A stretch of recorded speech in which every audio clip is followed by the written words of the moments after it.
festivities at its finest. Hi, everyone. Kevin Harlan here with my partners Clark Kellogg and Steve Kerr. Let's get it on in the Foot Locker three-point contest. It takes a steady hand and a keen eye and an even steadier nerve to survive this competition. This is all about concentration, guys. Steve can attest to that. You get on a roll, lock into that rhythm. That's what you try to do here. No question, Clark. And the crowd is behind you. You know, the fans are watching on TV. It's really a different environment than a game.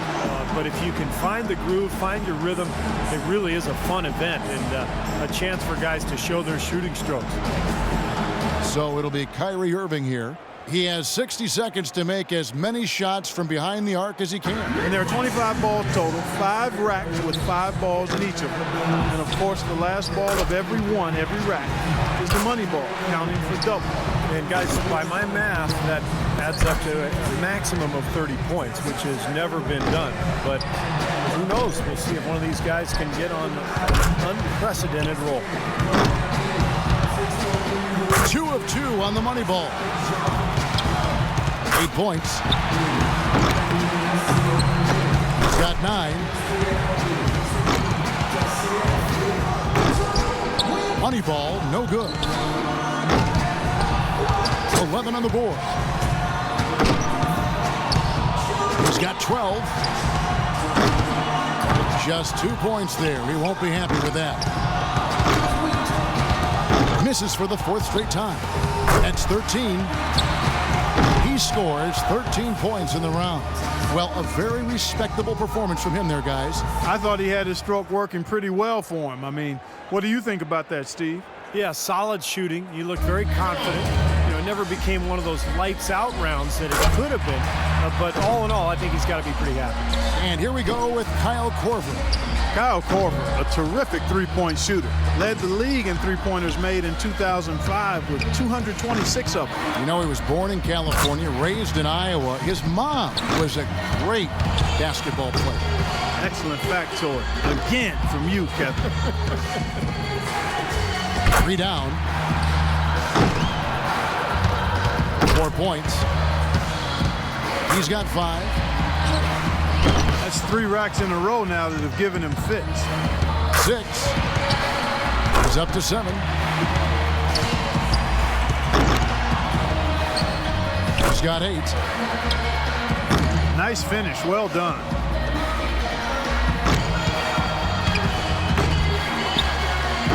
No good with his 4th in a row.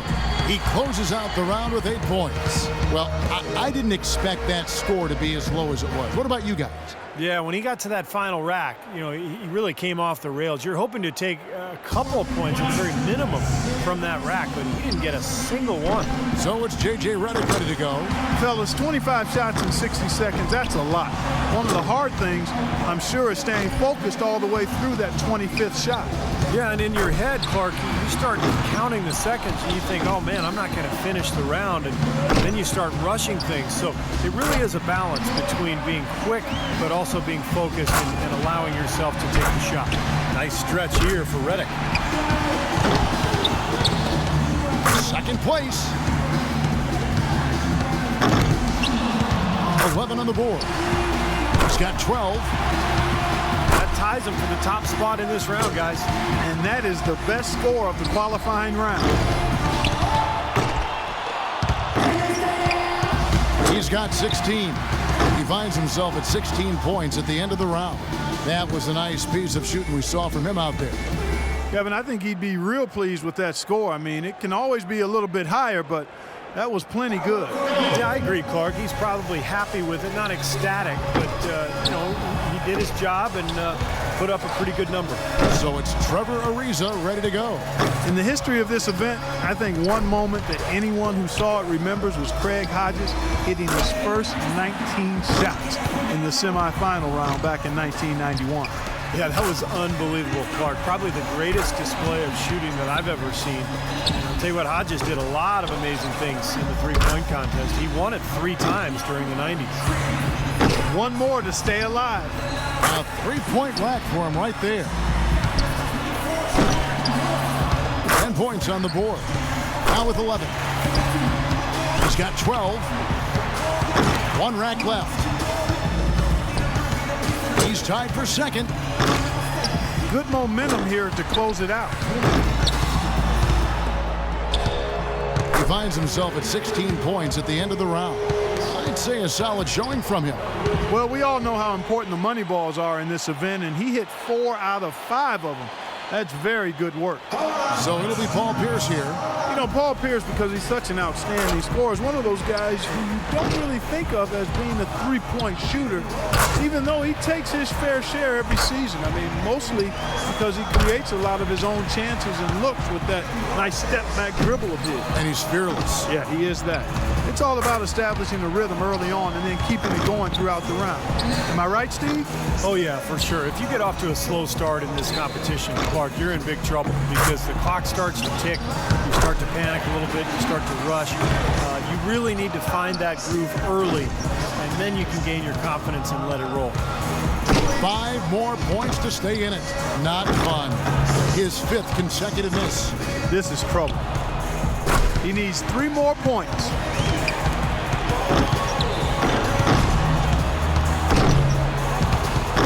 Well, guys, that's it. He's out of it. He can't make up the difference, Clark, at this time. Nope, too far behind, but he'll finish up anyway. Yeah, he made a good effort. Tried to get into his groove, but just couldn't get anything as far as momentum is concerned. He gets to the 10-point mark for the round. Well, not his finest showing. I think we can all agree he could have done a lot better. Yeah, I would guess he would like a mulligan. He finished the round with 5 straight misses, not the way you want to go out. And here we go with Freak, wrapping up the qualifying round. He knows there's nobody coming after him. He knows the score to beat. And over his career, just a superb long-range marksman. And he just needs 13 points here to make the final round. Yeah, he's got it in him. I mean, it's going to require a pretty good effort out of him, but it's right there for him. That shot ties him for 3rd.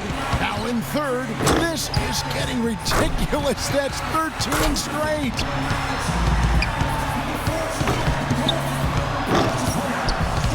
Makes it to 19, and it's 20. He's 4 for 4 on Moneyball. Ooh, he is feeling it. Coolly knocks down his 5th straight. Boy, he's heating up, guys. A jaw-dropping 28 points for the round. Wow, that was something else, guys. We don't see too many performances like that. He got out of control for a while there. I mean, I don't know that I've ever seen anything like it. Just one shot after another, just continuing to fall. He was in an unbelievable groove. The kid's got to be the favorite going into the finals. Don't you think, guys? Yeah, obviously he's the guy with all the momentum. I mean, he'd probably like to go first just to keep that momentum going. But I still think he'll be fine going last. Well, especially with his confidence as sky high as it must be right now. I'm sure he'll want to know exactly what that target number is. So it's J.J. Redick ready to go. J.J. Redick, a terrific shooter, shot over 40% from distance in his career at Duke. And in the NBA, that accuracy has continued. The player has to be accounted for at all times. Drains the money ball. 12 for him. Can't get the money ball. He misses his 4th straight, not just 13. He scores 13 points in the round. I'd say he handled that round pretty well, guys. Yeah, even if he didn't set things completely on fire, it's still a fine score. I mean, what did you take away from it, Steve? Well, it wasn't his best, but he gutted out a pretty decent round when he didn't have his best stuff, and that's the sign of an excellent shooter there. So it's Trevor Ariza ready to go.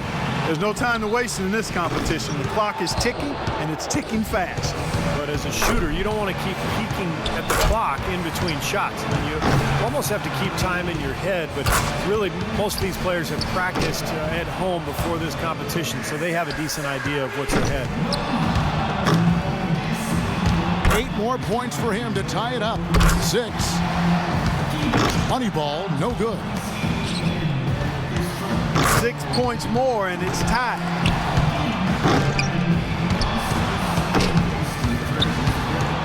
Only managed to sink 1 there. Well, I think, yeah, that's it. He's done. Yep, he can't make it up in these last few shots, Kevin. Well, thanks for coming. We will see you next year. He's sitting at just 9 points as the round comes to an end. That's far below what he's capable of doing when he's on his game. Yeah, it seemed like every time he was starting to get into a good rhythm, he just couldn't capitalize on it. He'd quickly fall out of his pace. And here we go with Freak. He was the hottest shooter entering the finals, so he earned the right to go last.